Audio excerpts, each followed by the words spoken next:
20장 1절에서 5절 말씀. 목사님 맞는데?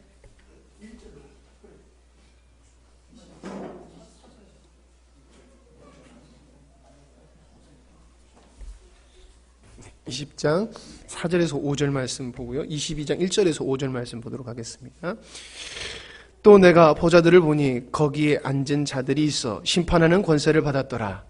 또 내가 보니 예수를 증언함과 하나님의 말씀 때문에 목배임을 당한 자들의 영혼들과 또 짐승과 그의 우상에게 경배하지 아니하고 그들의 이마와 손에 그 표를 받지 아니한 자들이 살아서 그리스도와 더불어 1000년 동안 왕노릇하니 그 나머지 죽은 자들은 그 1000년이 차기까지 살지 못하더라. 이는 첫째 부활이라.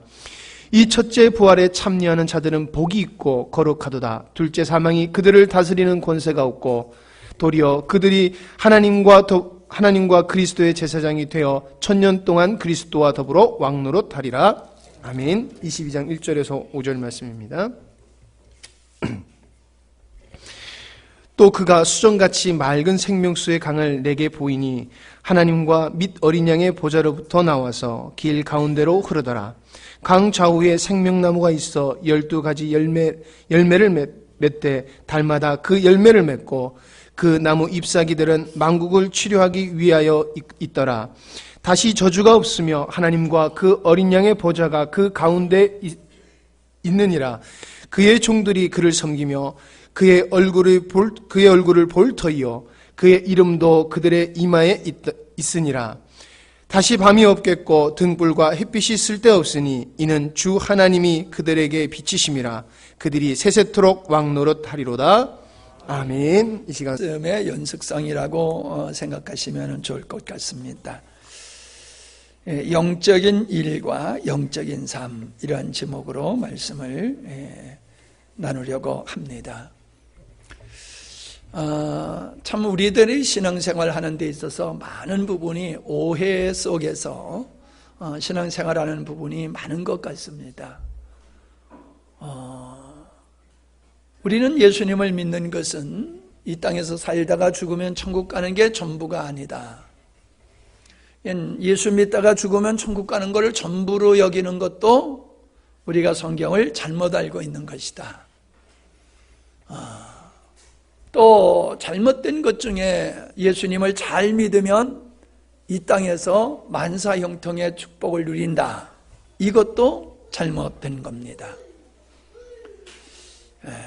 성경에서 우리에게 말씀하고 있는 것은 이 땅에서부터 하나님의 나라의 삶을 산다. 그거를 말씀하고 있는 겁니다. 구원받은 하나님의 자녀가 되는 것은 죽어서 천국만이 아니라 이 땅에서 천국의 삶을 살게 되는 거다. 그거를 오늘 읽은 말씀 속에서는 그리스도와 더불어 1000년 동안 왕노릇하리로다 라고 표현하고 있는 겁니다. 왕의 삶은 참 책임도 막중하겠지만은 인간이 누릴 수 있는 최고의 안정되고 화로운 아마 삶이라고 우리가 생각할 수가 있을 것입니다. 최고의 영광을 누리는 영광을 누리는 왕의 자리.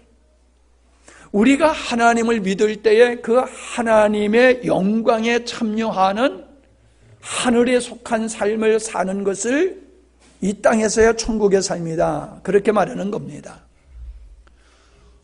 어느 목사님이 그러잖아요. 천국에 가면은 아이스크림 없다고. 천국 가기 전에 아이스크림 실컷 먹고 가라고. 참 이렇게 위트 있게 하는 얘기지만은 우리가 천국 하는 것은 천국을 이 땅의 어떠한 환경과 비교해서는 안 된다는 거지요. 분명히 천국은 있어요.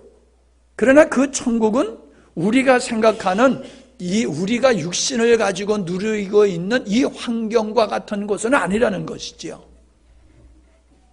육체적인 것이 아니라 영적인 것이고 하나님 중심적인 것이라는 거지요. 이해가 되십니까? 이걸 명확하게 해야 됩니다.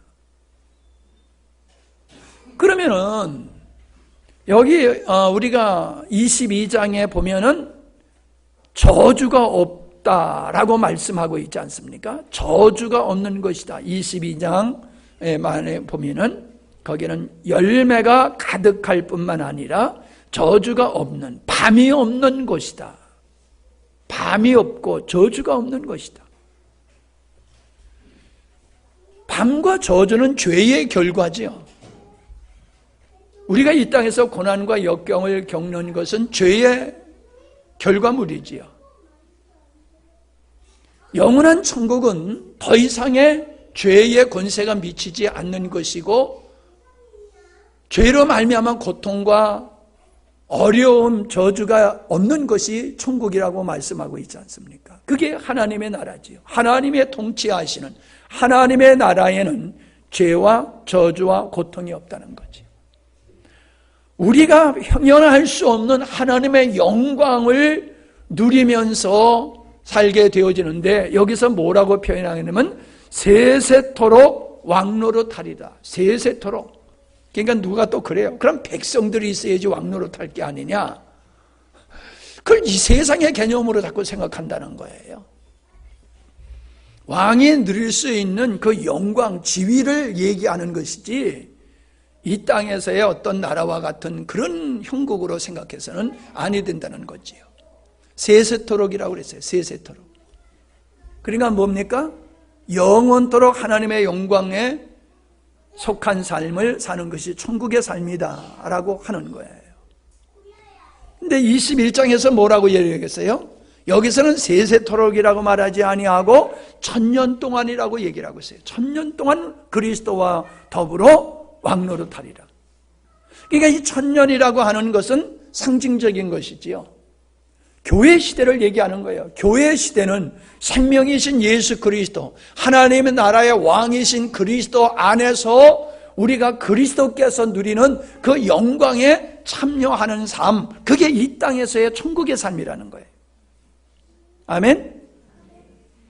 그러니까 그 그리스도 안에서 누려야 할 천국의 삶을 소망하고 그걸 누리고 살 때에 물질과 환경을 초월한 천국의 삶을 이 땅에서 누리게 되는데, 오늘 많은 그리스도인들은 이 땅에서 물질적이고 환경적인 천국을 생각하는 거예요.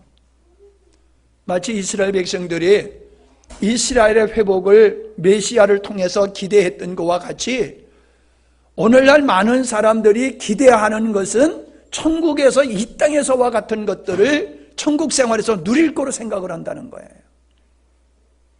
영원한 천국에서 누리는 것은 우리가 이 육신이 바라는 것들이 아니고, 이 땅에서 살는 동안 누릴 수 있는 천국의 삶도 육신의 세상에 속한 것이 아니라 천국에서 누려야 할 것을 이 땅에서 우리는 맛보기로 누린다는 거지요. 우리는 이러한 은혜 속에서 이 세상에서 아름다운 승리하는 삶을 살게 되는 것이다 라고 하는 거예요. 그런데 반대로 신앙생활을 하는 사람들이 대부분의 사람들이다 라고 하는 것을 우리는 보게 됩니다. 자, 그래서 우리가 이 땅에서 온전히 그리스도로 더불어 왕노릇하는 삶을 살기 위해서 우리가 반드시 구별해야 될 게 있습니다. 그게 영적인 일과 육적인 일입니다. 예성아, 할아버지가 설교하는 거야. 네가 설교하는 게 아니거든. 자, 근데 영적인 일이 있고 육적인 일이 있는데, 우리는 무엇을 구별해야 되냐 하면은 영적인 일 같지만은 육적인 일이 있고, 육적인 일 같지만은 영적인 일이 있다는 거예요. 그러니까 영적인 일인 줄 알았더니 실질적인 육적인 일이었어요. 그러면 왕과 그리스도와 더불어 왕 같은 삶은 이 땅에서 못 누리는 거예요. 천국의 삶을 못 누리는 거예요. 우리가 하는 일이 영적인 일임에도 불구하고 육적인 일로 착각해가지고 멀리하는 이런 경우, 오해하는 그런 경우도 또 우리들의 삶 속에서 발생하게 되더라라고 하는 겁니다. 자, 지난주에 저는 가인의 제사에 대한 말씀을 드렸습니다.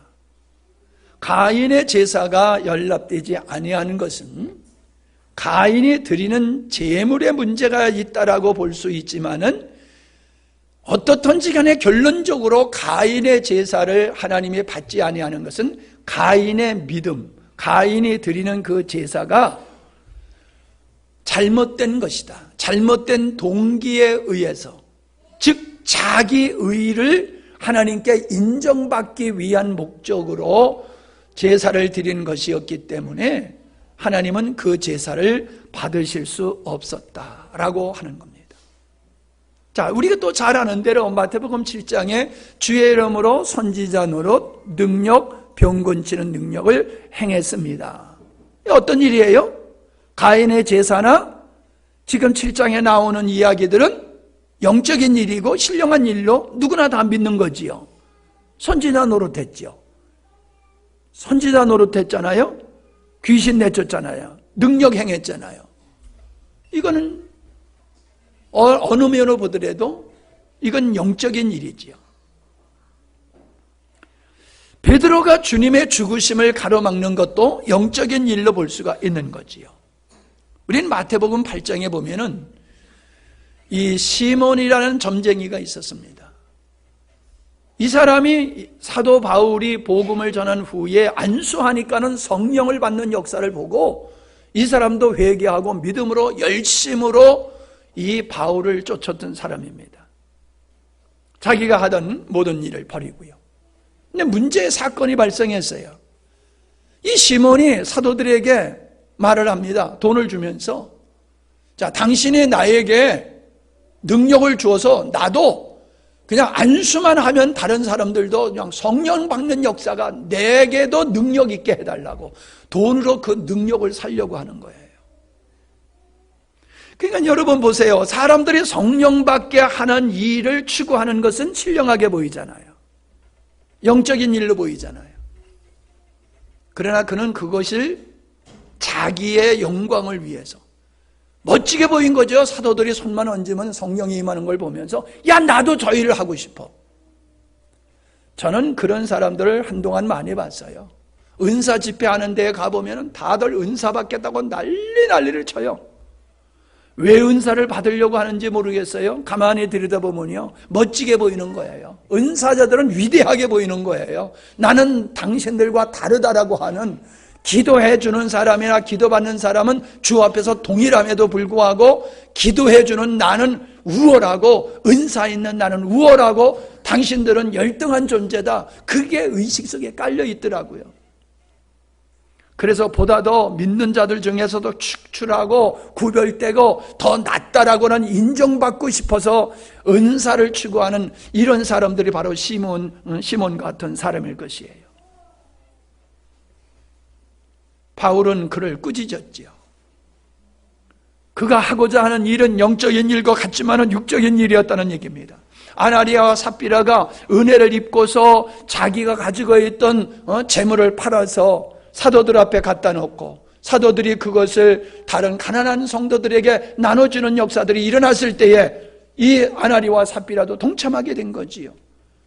여러분 쉽습니까? 여러분 아파트를 팔아가지고 그거를 목사님한테 갖다 드리고 목사님이 알아서 성도들 가난한 사람 다 나눠주게 하라.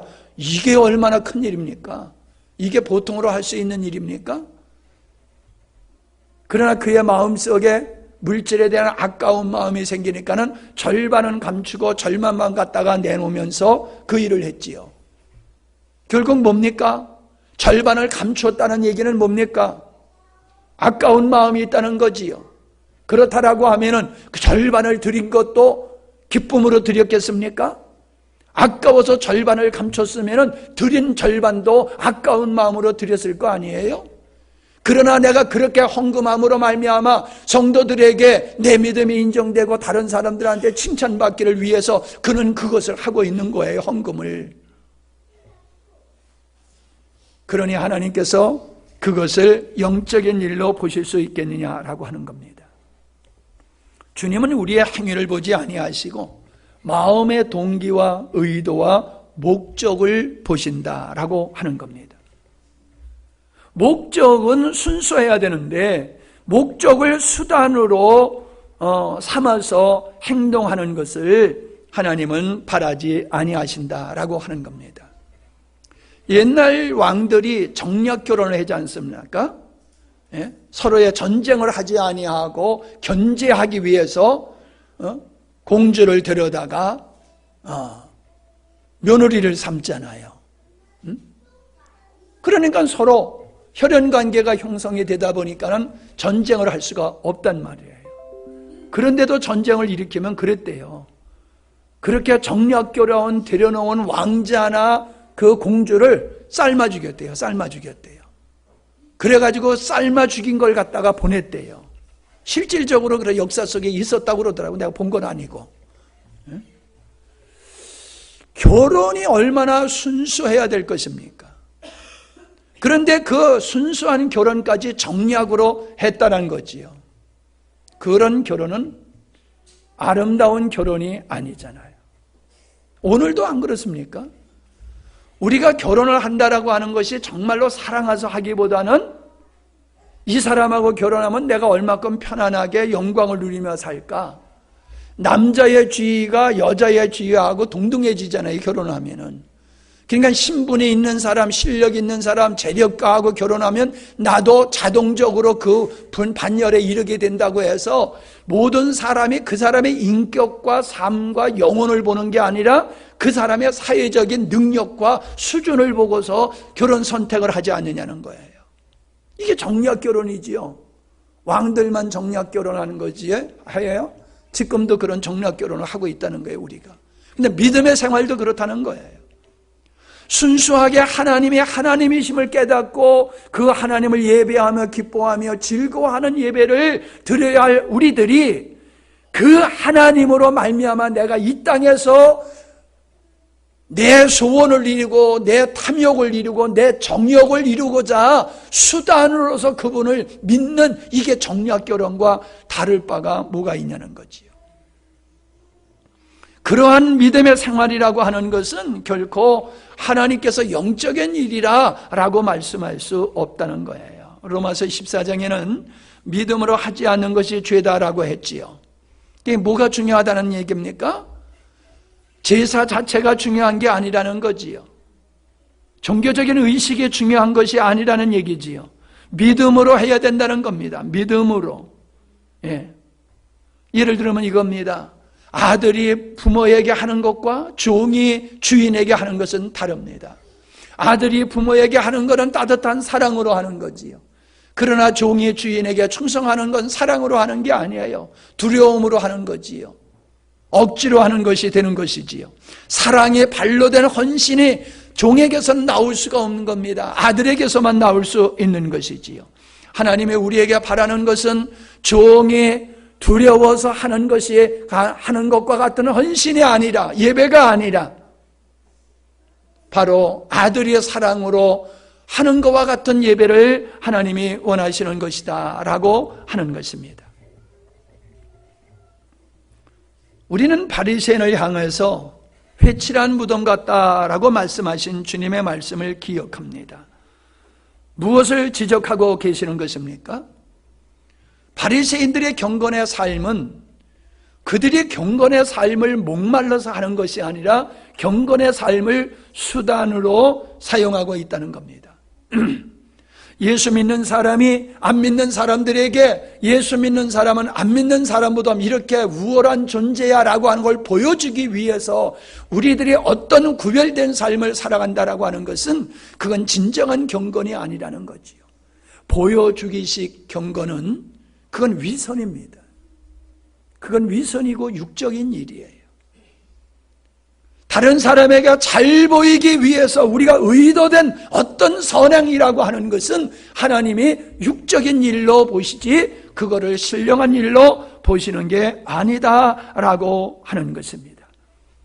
예수님의 삶은 이러한 육적인 삶을 살아가는 바리새인들이나 유대인들, 이 사람들이 봤을 때는 완전히 육적인 속된 삶을 살고 있었던 분로 보인 거예요. 그래서 예수님을 가리켜서 죄인의 친구다 그렇게 얘기했어요. 왜냐하면 유대인의 전통에 의해서는 죄인들과 한자리에 앉는 것도 그렇고 그들과 함께 밥을 먹고 교제한다는 것은 있을 수 없는 일이었어요. 근데 예수님은 그러한 사회적으로 그렇게 직탄을 받는 세리와 식사를 함께 하시고 제자를 삼으시고 거리의 여인들과 같이 앉으셔서 교제를 하시고 식사를 하시는 모습을 이 유대인들이 봤을 때에는 아주 속된 사람으로 보였단 말이에요. 유대인의 전통에 반하는 사회적인 정서를 깨뜨려버리는 그러한 아주 있어서는 아니 될 인물로 예수님이 비춰졌던 것이었다라고 하는 겁니다. 그들의 삶의 가치를 정면으로 도전하고 무너뜨리는 행동을 예수님이 하셨기 때문에 오늘 시대에서 사람들은 기득권을 지키려고 하는 것과 같이 그 시대의 사람들도 자기들의 기득권을 지키기 위해서 예수님이 하시는 일을 비난하고 비판하고 결국은 십자가에 못 박아 달아 죽였다는 것입니다. 그러나 결과적으로 보면 예수님이 행하신 일은 영적인 일이셨다는 거지요.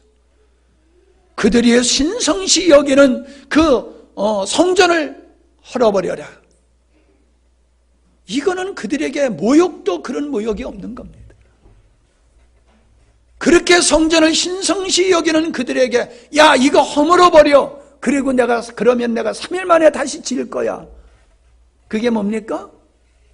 육적인 삶을 살아가는 율법적인 삶을 살아가는 그거 끝장내야 돼. 그거 가진 하나님의 자녀로서 하나님의 영광을 누릴 수 없어.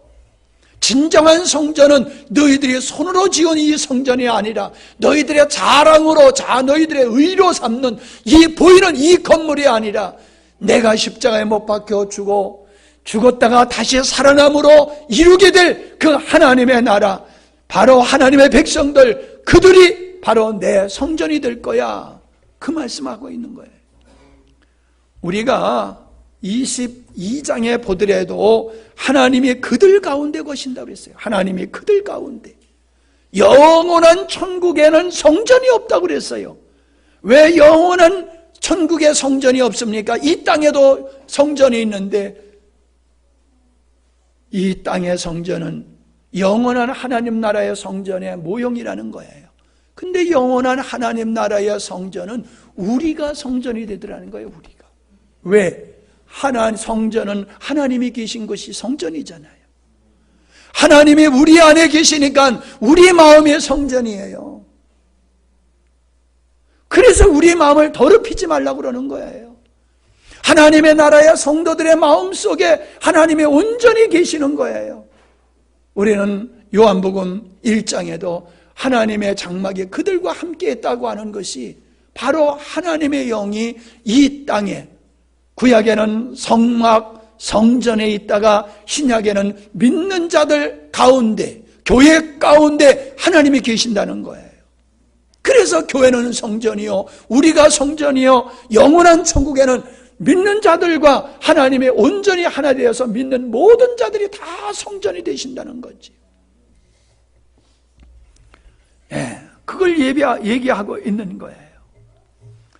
예수님이 내가 3일 만에 다시 성전을 짓겠다라고 하는 것은 그 영원한 성전을 얘기하는 것이거든요. 그런 유대인의 전통과 유대인의 그 관습으로 살아가는 그들의 입장에서는 예수님의 말씀이, 복음이 절대로 이해가 될 수 없는 거지요. 그리고 자기들의 기득권을 도전하는, 빼앗으려고 하는, 무너뜨리려고 하는 적으로밖에 예수님이 보이지 않으셨다는 겁니다. 이런 역사는 지금도 동일합니다. 어느덧 교회의 2000년 역사 속에서, 한국의 130여 년의 그 교회 역사 속에서 이미 전통이 생겨졌고, 이 안에 기득권들이, 교회 안에 기득권 세력이 존재하고 있다는 것입니다. 그들은 자기들의 기득권을 지키기 위해서 진리를 팔아서 자기들의 욕망을 채우는 이러한 사람들이 교회 안에 얼마나 많이 있는지 모릅니다. 진정 주님을 사랑하는 사람들은 그냥 조용히 목회를 합니다. 근데 내가 이제 나이가 이만큼 되니까요, 총회장 하는 사람들이 자꾸 내 곁에 있던 사람들이에요. 저 사람들은 내가 아는 사람인데, 나하고 같이 있던 사람인데, 저 사람도 나하고 같이 전도사 생활했던 사람들인데, 근데 저 사람이 총회장이 됐네? 배 아픈 게 아니라 뭔가 마음이 좀 그래요. 왜요? 옛날에 그분인지 지금의 그분은 달라졌는지 모르지만은 같이 전도사 생활했을 때에 그 사람의 인격을 내가 알아. 그 사람의 스타일을 알아. 목회의 어떤 관점을 알아. 그건 나하고 안 맞았어요. 나하고 안 맞았어요. 그래서 그분들과 가까울 수가 없었어요. 근데 그러한 나는 시골에서 여러분과 이렇게 조용히 목회하고 있고, 그분들은 총회장이 돼가지고 신문에 무슨 교단의 총회장, 무슨 교단의 총회장. 나하고 같이 전도사 생활했던 사람 중에서 총회장이 된 사람이 두 사람이 이번에 신문에 보니까 있더라고요. 그런 총회장의 친구야.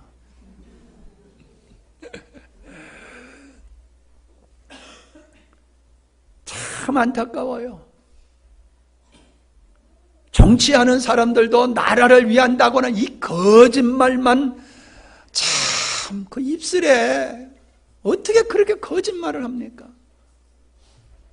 여야가 똑같아요. 정말 나라 사랑한다고 하면 저럴 수가 없어요.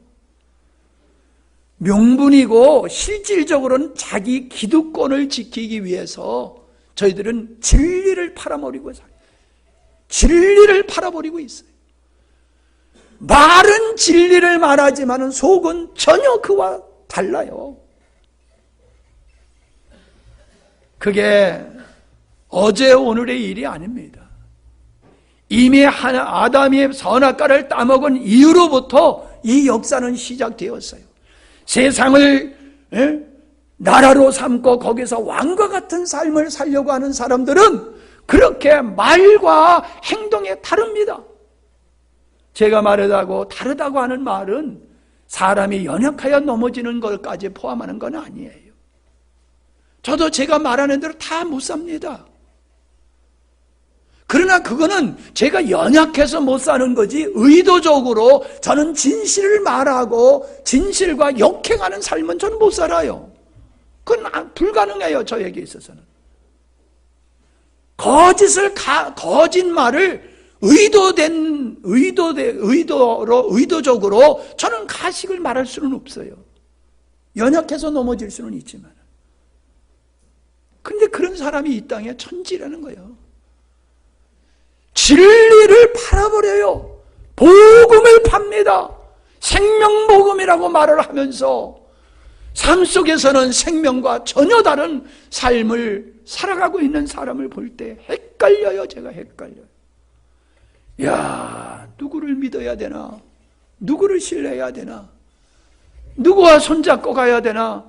갈수록 외로워지고 고독해지고 깝깝해지는 걸 금할 수가 없습니다.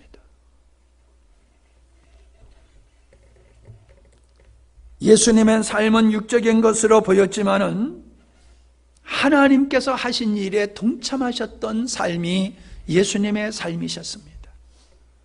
가장 십자가는 어리석고 미련하게 보이는 것이었어요. 그러나 그것이 영적인 일이셨어요.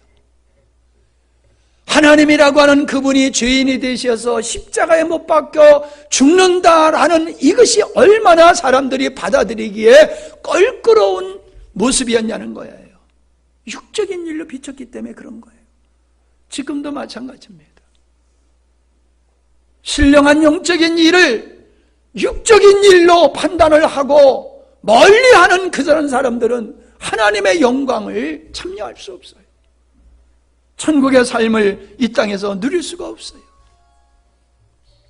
성경에서는 예배하는 자는 예배 않을 때가 오는데 아버지께 예배할 자는 신령과 진정으로 예배할지니라 그랬어요. 신령은 뭐예요? 영적인 예배가 되어야 된다는 거예요. 소 잡아드리고 양 잡아드리는 이게 아니라 그 양을 잡고 소를 잡는 그 행위 속에 장차 예수님이 내 죄를 위해서 이 양과 같이 죽으실 거야. 이 양이 내 죄를 대신해서 죽는 것과 같이 예수님은 내 죄를 위해서 이렇게 죽으실 거야. 그 믿음이 그게 영적인 거라는 거예요. 그 믿음으로 구약의 제사를 지냈던 그들은 용서받았던 거예요. 진정이라는 건 뭐예요? 형식이 없는 거예요. 가식이 없는 거예요. 위선이 없는 거예요. 참되고 진실된 것을 의미하는 거예요. 여기는 어떤 내 이권을 위해서 어떤 사회적인 신분이나 교회에서 사람들에게 인정받고 목사님에게 인정받고 하나님께 인정받고자 하는 어떤 저의를 가지고 하는 것이 아니라 순수하게 하나님을 사랑하고 하나님을 기뻐하는 마음으로 하나님을 즐거워하는 마음으로 드리는 예배, 그걸 원하신다는 거예요. 그거를. 그러니까는 오케스트라가 동원되어 가지고 하고 지휘자가 대학 교수고 반주자가 대학 교수고 뭐 그런 사람들로 예배를 돕는 이런 시스템 속에서 뻑적지근하게 예배를 드린다고 하나님이 기뻐하실 줄 아느냐? 어느 교회 가보면 파이프 올간이 말이야. 그냥 강대상 뒤에 파이프 올간이 쫙 있어. 짠짠짠짠짠 하면 말이야. 진짜 주님이 막 천사 타고 내려오는 것 같아. 내가 가운을 안 입잖아요. 가운을 입는 원인이 어디 있습니까? 그걸 꼭 입어야 될 이유가 어디 있습니까? 가운이 입으면 폼나잖아요. 그죠? 여러분이 안 입은 모습과 입은 모습을 봤을 때 어느 쪽이 더 좋아요? 솔직히 얘기해봐요. 어느 쪽이 더 좋아요? 입었을 때의 모습이 더 뭐 있어 보이잖아요. 그죠? 있어 보여요. 거기다가 울긋불긋한 거 더 달아놓고 박사 줄이라도 한두 서너개 있는 그거 가운 딱 박사, 목사 가운 말고 박사 가운 입고 그리고 설교하면은 설교가 다르게 느껴져. 박사님이 설교하시네. 천주교에서 그거 쓰고 입는 게 뭐예요? 그게 이방 종교, 이방 종교에서 태양신을 섬기던 제사장들이 입던 그 옷을 살짝 바꿔가지고 그렇게 입는 거예요. 두건 쓴 거는 고기 대가리. 그들이 입은 것은 고기 옷 형상이 그들이 입은 교황이 입는 옷이 그거예요. 하나님은 어떠한 모습으로 예배를 드리느냐, 여기에 관심이 없다는 거예요. 예배하는 우리의 마음속에 하나님을 사랑하는 마음과 성령의 인도하심 속에서 말씀에 근거해서 내가 예배를 드리느냐? 그러면은 그 예배는 골방에서 드려도 더 토굴에서 드려도 그런 믿음으로 드린다라고 하면은 영적인 훌륭한 예배지만은 멋지게 꾸며진 예배라 할지라도 신령과 진정이 결여된 예배라고 하면은 그건 육적인 예배가 된다는, 육적인 일이 된다는 거예요. 아무리 헌금을 많이 해도 그것이 어떤 의도를 가지고 하는 헌금이다. 그래서 돈 많은 사람의 헌금과 두 랩돈 드리는 과부의 헌금을 주님이 비교하셨잖아요. 누가 더 하나님이 기뻐하는 헌금을 했느냐? 우린 벌써 액수로 따지잖아요. 부자의 헌금은 아무리 부자가 조금을 해도요, 부자가 100만 원 하는 거하고 가난한 자가 100만 원 하는 거하고는 이게 차원이 다르잖아요. 껌값이야. 부자가 어떤 부자, 내가 돈 많은 것만큼 10만 원이 껌값이 될 수 있고 100만 원이 껌값이 될 수 있고 1000만 원이 껌값일 수 있고 1억이 껌값일 수도 있어요. 자기 재산에 비례해서 껌값일 수가 있어요. 그러나 어떤 사람에게는 단돈 10,000원도 큰 돈이 될 수 있다는 거예요. 그런데 사람들은 겉으로 드러난 액수만 가지고 누가 헌금을 많이 했는데 누가 적게 했는데 그런단 말이에요. 근데 성경에서는 이 과부는 2랩돈밖에 안 되는 거지만 전 재산을 드렸고 부자는 폼나면서 드렸지만 껌값을 드렸다는 거예요. 껌값. 그러니 하나님께서 누구의 헌금을 기뻐하시겠느냐 말씀하셨잖아요. 여러분 주일마다 드리는 여러분의 감사 헌금이 껌값을 드리는 겁니까? 여러분의 힘써 드리는 겁니까? 난 요즘 오늘 아침에 이렇게 묵상하다가 나는 헌금을 안 하는 사람 같아. 왜냐하면 사모님이 다 하지 내가 내 주머니에서 헌금한 적이 없거든요. 사모님이 헌금하는 거지 나는 안 해. 왜? 나에게는 그냥 용돈만 받아 쓰는 거지 나에겐 돈이 없어요. 그래서 사모님이 하는 헌금이 내 헌금이거든. 근데 오늘 가만히 따져보니까는 나는 헌금을 안 하고 있는 것 같아. 아예 무관심하고 있는 것 같아. 야, 그래서 이게 좀 바꿔야 되지 않는가. 내 살이 나가는 것 같은 헌금을 좀 해야 되는데, 그래서 앞으로 헌금은 내 용돈에서 좀 잘라가지고 해야 되지 않을까. 그런 생각이 좀 들더라고요. 껌값을 드리고 있습니까, 헌금이? 사람들이 믿음으로 하는 거야, 믿음으로. 뭐 믿음으로 안 되는 게 껌값으로 드리는 게 믿음으로 하는 겁니까? 그냥 형편껏 하면 내 형편껏. 근데 그게 껌값이냐고요. 지금 액수를 말하고 있는 게 아니에요. 하나님은 껌값을 드리면서 네가 많다고 말하냐? 그러면 그건 육적인 일이다. 그거는 내가 안 받는다. 그래서 말라기에서는 뭐랬어요? 야, 네가 양 잡아 드렸어? 근데 그 양은 병든 양이잖아. 시장에 갖다 팔아봐라. 누가 그걸 사가냐? 그런 걸 너는 나한테 드리고 바치고 하나님 앞에 난 양 잡아 드렸다고 너들 폼 잡고 있어? 육적인 일이라는 거지요. 여러분, 헌금만이 그렇지 않습니다. 헌신도 마찬가지입니다. 내가 어떠한 일을 할 때에 이 일이 기쁘고 즐겁고 감사함으로 하는가 하면은 이 일을 하지 아니하면 안 돼.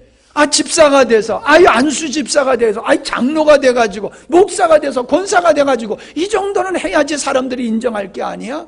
그러면 그거 육적인 일이라는 거지요. 네? 오늘 보니까는 어떤 집사님이 나무 밑에 떨어져 있는 은행을 그걸 줍고 있더라고요. 근데 그게 얼마나 이쁜지 몰라.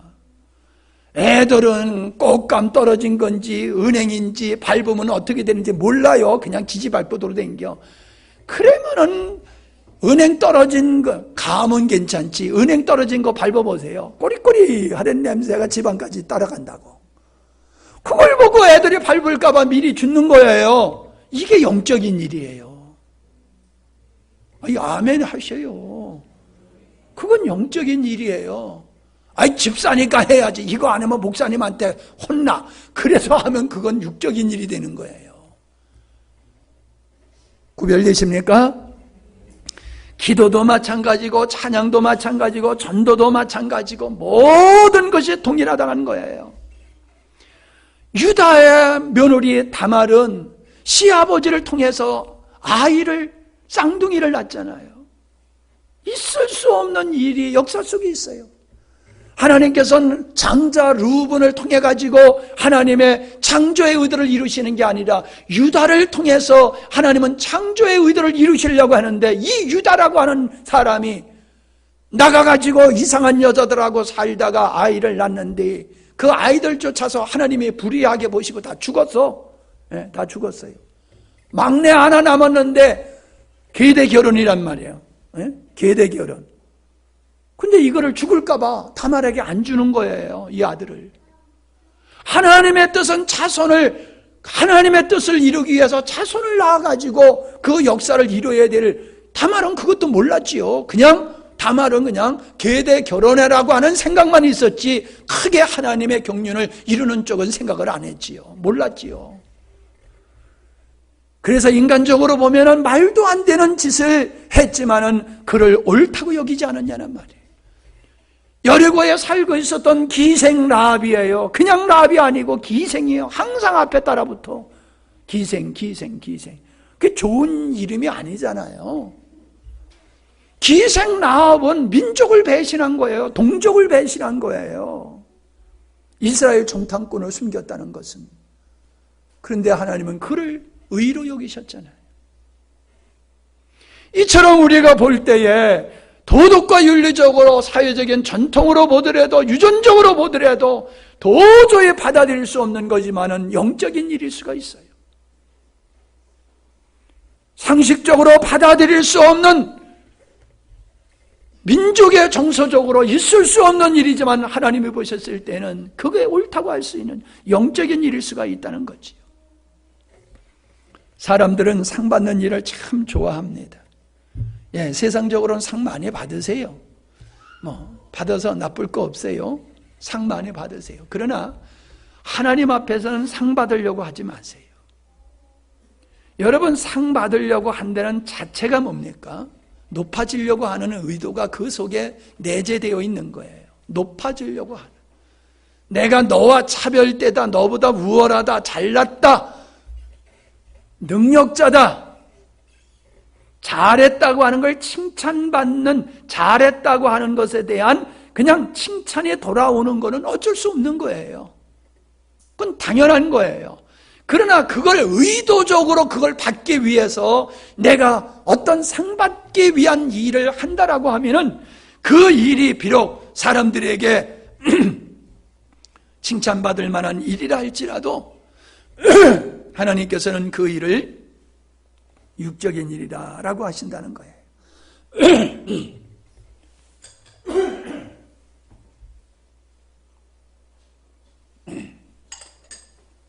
육적인 일이라는 걸 우리는 너무나 편협되는 의식을 가지고 있어요. 뭐 예를 들어서 방탕한다든지 거짓말을 한다든지 이기주의적이라든지 중상모략하고 탐욕적인 삶을 하고 음탕한 삶을 살고 사람의 사이를 이간질하고 분탕질을 하는 이러한 일은 육적인 일이다. 맞아요. 근데 그것만이 육적인 일이라고 성경에서는 말하고 있지 않다는 겁니다. 너의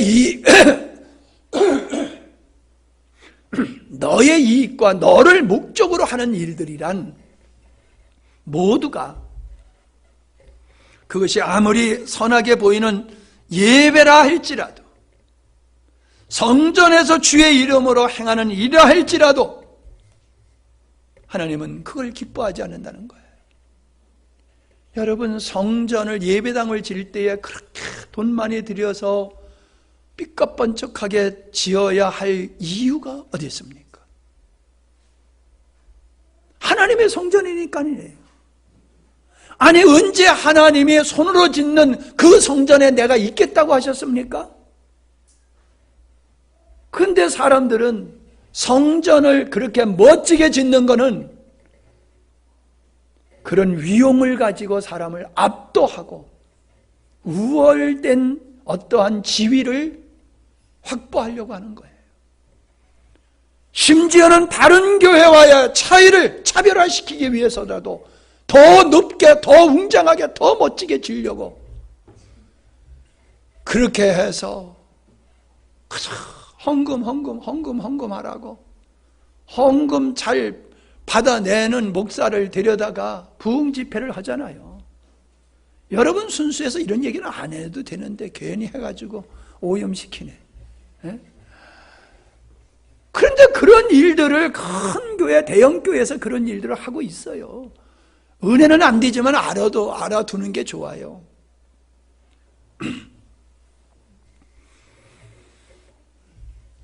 사람은 자기가 주인된 삶의 방식으로 살아가면서 스스로 이건 선이고 이건 악이라고 규정을 합니다. 그게 성경에 일치되는 부분도 있지만은 대부분은 자기중심적이라는 거예요. 자기중심적. 무엇이 선이고 무엇이 악입니까? 우리가 규정한 선과 악 말고 성경에서 무엇을 선이라고 하고 무엇을 악이라고 합니까? 지멋대로 하는 게 악이에요. 아무리 선한 일이고 거룩한 일이고 멋지게 보이는 예배라 할지라도 자기를 위해서 자기 목적으로 자기 방법으로 하는 것 다 악이야 라고 말하는 거예요. 하나님께 반하는 모든 건 악이라는 거예요. 여러분 좀 도전할게요. 참 제가 설교를 열심히 준비를 합니다마는 설교 잘 준비할 필요 없더라고요. 제가 설교를 하면서 은혜를 받아요. 준비하면서 은혜 받고 설교하면서 은혜 받아. 야, 우리 성도들이 이 말씀 받고 은혜 받고 변화될 거다 이런 기대가 생겨요. 왜? 말씀이 너무 좋아서. 근데 착각이야. 안 변해. 나는 이 말씀을 통해서 내 마음에 감동이 오고 나의 삶에 새로운 역사가 일어나고, 그러니 이 말씀을 성도들이 들으면 성도들도 변화될 걸 당연한 게 아니야. 당연하긴 뭐가 당연해. 여전히 내가 내 맘대로 살잖아요. 여러분 은혜 받았다고 은혜 받은 대로 삽니까? 내가 살아오던 방식대로 그냥 살잖아요. 내가 살아오던 그대로 살아가잖아요. 말씀을 받고 여러분 생각이 바뀌고 가치관이 바뀌고 시간 개념이 바뀌고 바뀌는 일이 얼마나 있습니까? 아니, 없다고 그러면 좀 너무 지나친 얘기지만 좀 보여야지요. 좀 변화되는 게 좀 보여야요. 감지가 돼야지요. 현미경을 보고 봐야지 보일 정도로 그걸 가지고 변화됐다라고 말하면 좀 너무 창피하잖아요. 그래도 나의 변화된 모습이 목사님이 볼 때에 인식이 돼야 되잖아요. 아, 이 사람 정말로 믿음이 생기네. 아, 이 사람 정말로 하나님 사랑하는 마음이 있네. 아, 이 사람 찬양하는 걸 보니까, 참 예배하는 모습을 보니까는 믿음이 들어가고 있네. 말씀이 들어가. 아, 이게 느껴져야지요. 그냥 여전히 그냥 이게 악이라는 거예요. 이게 악이라는 거예요. 아멘하고 내 맘대로 살아가는 거, 그게 악이라는 거예요. 뭘 아멘하고 알고 아멘해야지요. 아멘했으면 책임이 따른다는 걸 알고 있어야지요. 아멘 해놓고 팽개쳐 놓는 거예요. 할렐루야 하고 팽개쳐 놓는 거예요. 이게 악이라는 거예요. 네가 나를 조롱하는 게 아니냐. 하나님의 말씀은 인간이 지킬 수 있는 수준이 아니에요. 성경에서 오른뼘 치는 자의 왼뼘 대라, 오리를 가자고 하는 자의 심리를 동행해줘라, 속옷을 달라는 자의 겉옷까지 대줘라. 섬김을 받고자 하느냐? 그러면 먼저 섬기는 자가 되라. 가장 작은 자가 되라. 항상 기뻐하라. 범사에 감사하라. 여러분, 이게 우리의 정서에 맞습니까? 우리의 정서에 이게 맞지를 않아요. 그래서 우리는 그걸 할 수가 없어요. 능력이 없어서 못하는 게 아니라 우리의 정서가 그 하나님의 말씀, 하나님의 뜻에 반하는 정서가 우리 안에 악한 정서가 있기 때문에 우리는 못하는 거예요. 그걸 못해요. 근데 사람은 하려고 대들어요.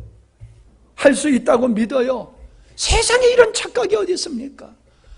여러분, 우리가 하나님의 말씀대로 할 수 있는 것은 동의가 되고 그걸 했을 때 나에게 어떤 유익이 돌아오니까 하지. 동의가 안 되는 하나님의 말씀을 깊은 데 가서 그물을 던지라 했을 때에 말도 안 되는 말씀이지만은 하나님의 말씀이니까 제가 가서 그물을 내리죠. 이 정도의 믿음이 우리에게 있냔 말이에요. 우린 끝까지 대드는 거지요. 고기 잡는 건 예수님이 박사가 아니고 내가 박사입니다. 다른 건 말씀하시는 건 내가 받아들일 수 있지만 바다에 관해서 고기 잡는 거, 예수님은 목수가 아닙니까?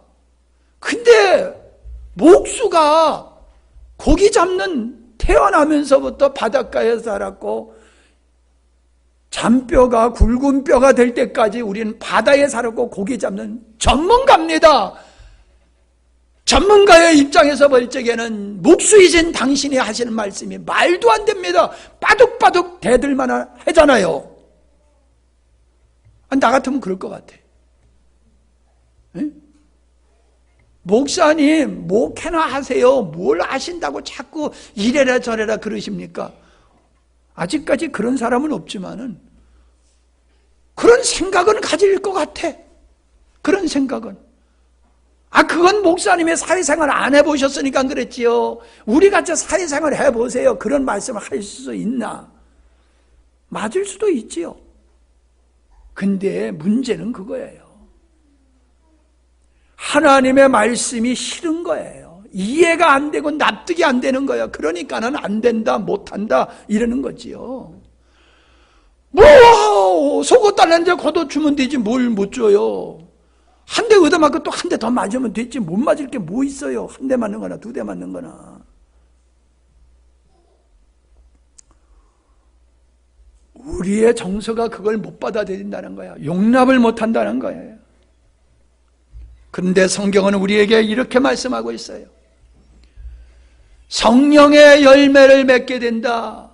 근데 이거는 금지할 법이 없다. 막을 법이 없다는 거예요. 막을 법이 없다. 봄이 오면은 가지에서 싹이 나고 꽃이 피는데 막을 방법이 있습니까? 막을 방법이 있냐고요? 죽이면 되지. 그거 말고 싹이 안 나도록 하는 방법이 있냐고요. 봄이 되면 가지에서 싹이 나고 꽃이 피는 것은 이건 생명에 의한 거야. 생명에.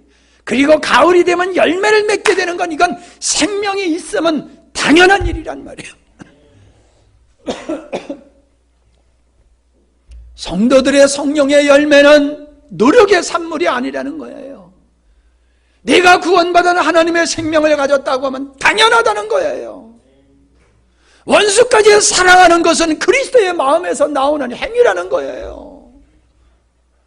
공의를 여기기 때문에 거두까지 주는 거예요.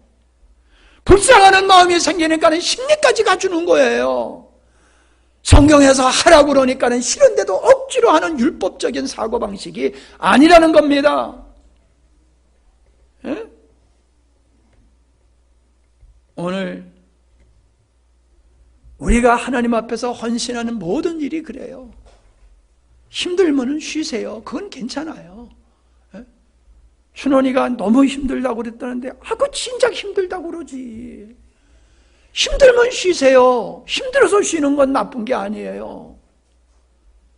싫어서, 하기 싫어서 안 하는 게 나쁜 거지. 예? 예. 10만 원 헌금하셔. 너무 세인가? 예. 그럼 줄여서 10분의 1만 헌금하셔.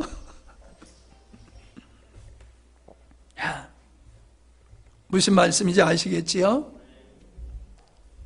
여러분 힘들면 주의 일도 쉬세요. 괜찮아요. 쉬세요. 근데 싫어서 하는 거는요, 회개하세요.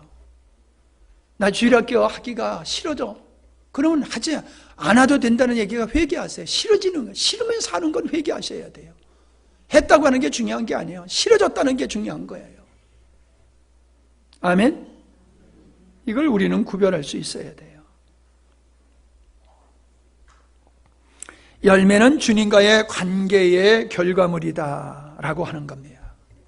말씀대로 산다라고 하는 것은 하나님의 말씀을 율법적으로 그 문자적으로 실행하는 것이 말씀대로 사는 것이 아니라 바로 하나님의 뜻에 내가 기뻐하고 즐거워하고 기꺼이 순종하는 거지요.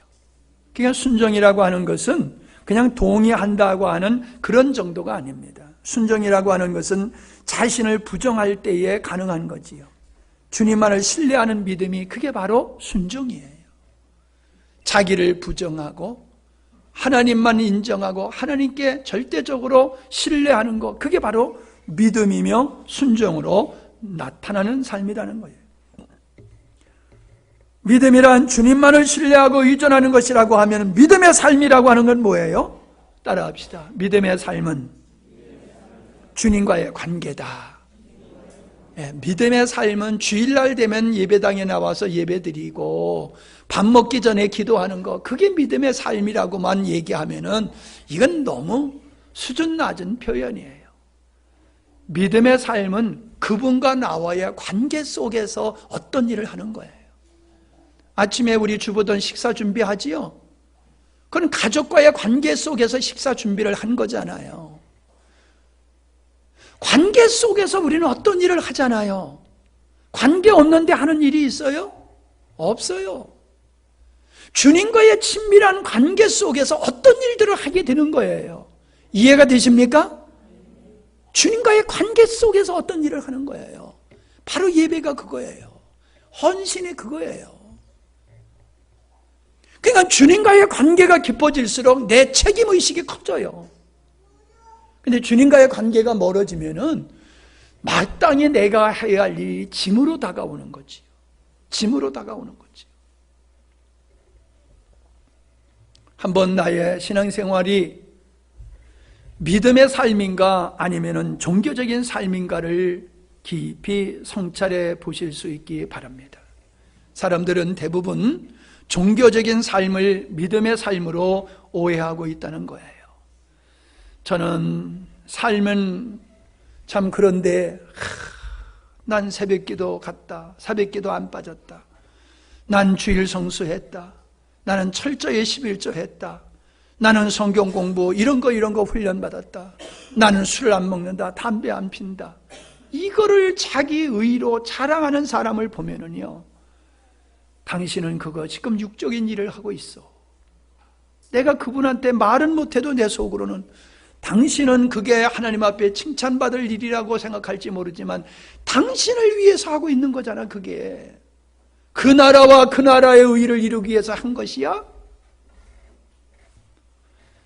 제가 조언해 볼까요? 우리는 선교에 대해서는 부담 없이 아멘 합니다.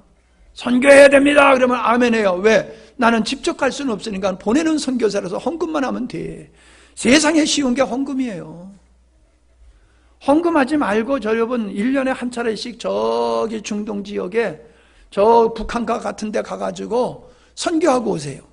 돈은 내지 말고 몸으로만. 어느 쪽 선택할래요? 헌금하는 게 쉬워요? 몸으로 가는 게 쉬워요? 아니 어느 쪽이 쉬워요? 시간 가요? 빨리빨리 대답해요.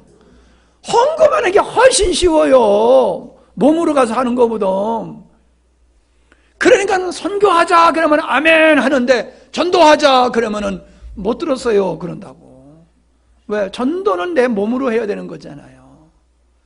저는요 이 땅에서는 전도도 못하는 인간이 선교하겠다고 나가는 걸 보면은요 참으로 한심하기 짝이 없어요. 선교사는 이 땅에서 성공한 사람이 선교사로 나가야지요. 이 땅에서 한 사람도 전도 못하고 나가서 선교한대. 왜? 그럼 퍼주는 선교잖아요. 그러니까 사람들이 다 오지요. 왜? 먹을 거 주고 입을 거 주고 용돈 주고 살게 해주고 교회 가면 그거 해줘. 그러니까 사람들 그냥 자동으로 다 들어오지요. 그거 말고 그런 거 하나 주지 말고 그냥 성경만 들고 나가가지고 전도하는 선교를 하라고 그러면요 그런 선교가 어떻게 먹혀듭니까? 그거는 선교 전략상 맞지 않습니다. 예, 전략상은 맞지 않아요. 그런데 전략 속에 빠진 게 있어요. 복음이 빠졌고 복음을 지내는 희생이 빠졌단 말이에요. 전략은 있는데 생명이 없어. 전략은 있는데 진리가 없어. 오늘도 우리들이 마찬가지요. 선교는 얘기하면서 전도에 무관심해. 그러면 그 선교는 그거는 바로 육의 일이 될 수가 있어요. 내가 이렇게 이런 일을 했어. 내가 이만큼의 많은 곳에 선교비를 보냈어. 우리 교회가 이런 곳에 선교 협력을 하고 있어. 이게 우리 자랑과 의의가 돼버린단 말이야. 그래 그거 좋아. 그러면 네 주위에 있는 사람들을 얼마나 선교했는데 전도했는데 그건 목사님이 하셔야지요. 제가 할 일이 아니잖아요. 아니 선교도 목사가 할 일이지 성도들이 할 일이 아니잖아요. 그러면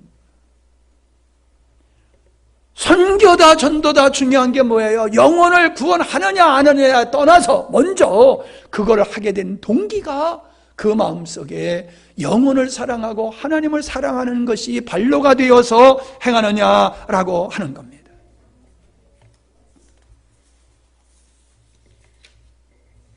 대부분의 그리스도인들은 하나님의 뜻대로 살려고 하는 것이 말씀대로 살려고 하는 것과 같은 의도를 가지고 있지만은 문제는 인간에게는 하나님의 뜻을 이룰 수 있는 능력이 없다는 것입니다. 여러분의 힘으로 하나님의 말씀을 이루고 하나님의 뜻을 이루려고 애를 쓰면 애를 쓸수록 늪으로 빠져드는 경우가 되는 거예요. 주님을 의지하시기 바랍니다. 그게 영적인 일이에요. 거듭남이라고 하는 것이 바로 그것입니다. 거듭남이라고 하는 것은 옛사람으로 할 수 없는 것을 새사람으로 할 수 있도록 우리를 새로운 사람으로 만들어주는 것이 거듭남이에요. 거듭나며. 바울은 갈라디아서 4장에서 율법을 쫓아내야 된다고 말씀하고 있어요. 율법을 쫓아낸다는 것이 뭡니까? 내 힘으로, 내 능력으로, 내 열정으로 하는 것을 버려라, 그 뜻입니다. 이제 말씀을 마치겠습니다. 하나님은 이 땅에서 믿는 자들에게 그리스도와 더불어 왕같은 삶을 살게 하셨어요.